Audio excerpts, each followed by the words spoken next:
Hello everyone, I'm George from Ireland. Well, this is wishing that there's no pace for Ion Iliescu to requiescat in because the quantum president of Romania has died at the age of 95. But not all of his opponents were lucky to reach such a ripe old age. Best known for having ruled Romania just after the end of the communist era, then treated by like an elder statesman, fated by a pixie-faced Tony Blair and so on. So a communist bruiser, a tyrant, right-hand man of Ceausescu, guilty of all his crimes. Ceausescu's crimes up to his neck. And yes, it's true, he turned against Ceausescu. Why is a fascinating question. Did he recognize that communism had had its day? Was it just a power grab?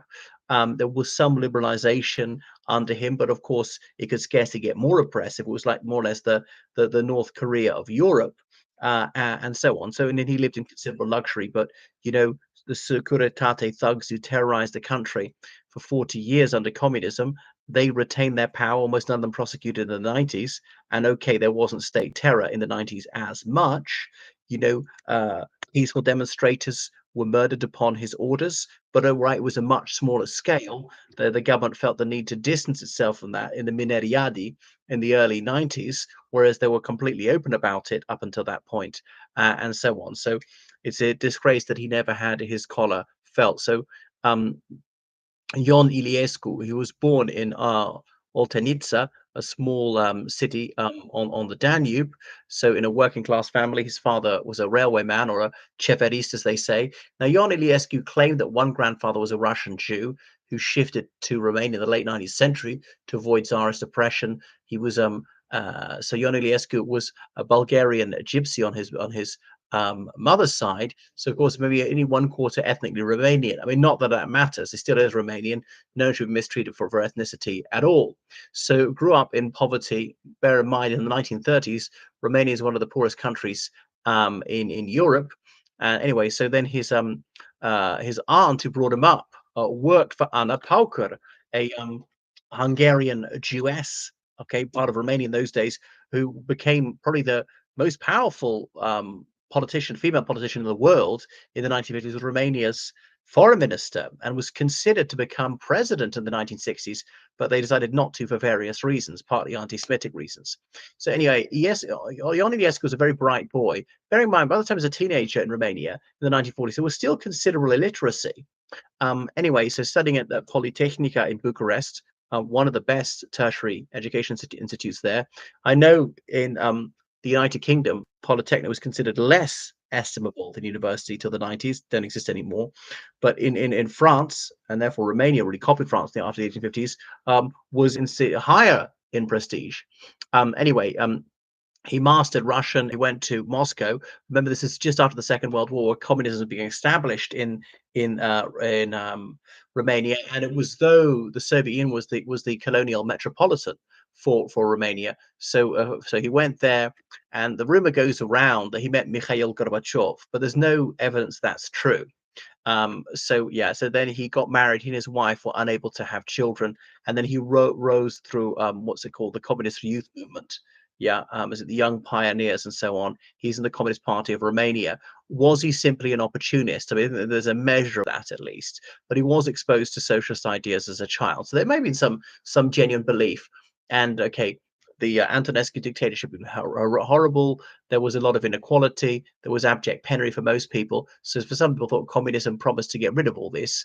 And there was some genuine improvements in the 1950s, some genuine enthusiasm about these projects, and people think they're building a better world. Of course, there was incessant 360-degree propaganda. But anyway, he rose up through the nomenclatura, governing various counties, like publishing some technical magazine and things like that. He was in the Central Committee, more or less the Politburo, in the early 1980s. But that's when Ceausescu, the supreme leader, grew suspicious of him and made sure that he thought that when Mikhail Gorbachev, the Soviet leader, went on a state visit and ordered that Iliescu had to leave town, didn't want any possibility of contact between them. Okay, I don't want to recount all the events of the Romanian revolution, but anyway, that went ahead in December 1989, and then Iliescu, he assumed power and formed the National Salvation Front with former commies like him, but as well as opposition figures in the cabinet. and that they didn't bring in free market reforms just because they killed Ceausescu and his wife. That didn't mean you automatically solved all the country's economic problems. They were still rationing, they were still queuing. So to actually introduce the free market, that took several years. And the thing is, the Romanian economy was a super tanker going in the wrong direction. It took a long time to stop it, and indeed turn it around. And they're so much more prosperous these days. But open the borders, people are allowed to leave. That didn't mean that people were allowed in. So if you want to leave and go to Italy, it's like some Italians went to work in Italy. That doesn't mean the Italians are going to automatically let you in. But people started leaving, making more money in Western Europe, sending it back. The Romanian lei sort of went into free fall. People wanted to pay in Deutschmarks in those days, occasionally US dollars. But they say that the Securitate thugs who'd been like the robber barons of communist Romania, they were still in charge, moving to the capitalist systems. They knew where the keys were kept. They knew where the foreign exchange bank accounts were and things like that. They had the contacts, they had the foreign language skills, and they got rich in the private sector and so on. So it's true that feces floats. Whatever the ideology, the same shameless toadies, careerists, backstabbers, they will rise to the top in the name of whatever belief system it is. And Iliescu is an example of that. And it is true that he then abolished the death penalty, and then he freed some political prisoners. So these were steps forward, partly because he wanted more foreign direct investment and things like that. And then there were a few mineriads, as in miners then beating up democratic processes, beating some of them to death, their memorials. And then Iliescu publicly thanked the miners for having murdered unarmed civilians who were simply exercising their constitutional rights. So that's it. Anyway, so he was elected twice as president. He lost the third time. A large-scale fraud. I think he may as well have been as sinned against as much as sinning. Goodness, he later made a comeback. So that's it. A major figure in the socialist democratic party of Romania. So lived in great comfort. Anyway, so he's very bad guy, surely. Now, and I know he's not as bad as Ceausescu, so maybe we have to thank him for overthrowing Ceausescu. But let's not forget that everything that Ceausescu was guilty of, Ion Iliescu was guilty of as well. That in principle you had all these democratic rights in the constitution. In reality, you didn't. The elections were total charades, and there was no freedom for expression. And you were not allowed to criticize the government. You'd be severely punished for doing so. You were not allowed to leave the country. You had permission to go from one county to another. So a lot of people lived in terrible poverty. Would have just enough to eat, not more. Eat every last morsel. Have a pair of winter boots, have a pair of summer shoes. That was it. Children having to do PE in ordinary shoes because no other shoes, and people couldn't talk about problems, address problems. There was homelessness, and partly because the apparatchiks were living it up.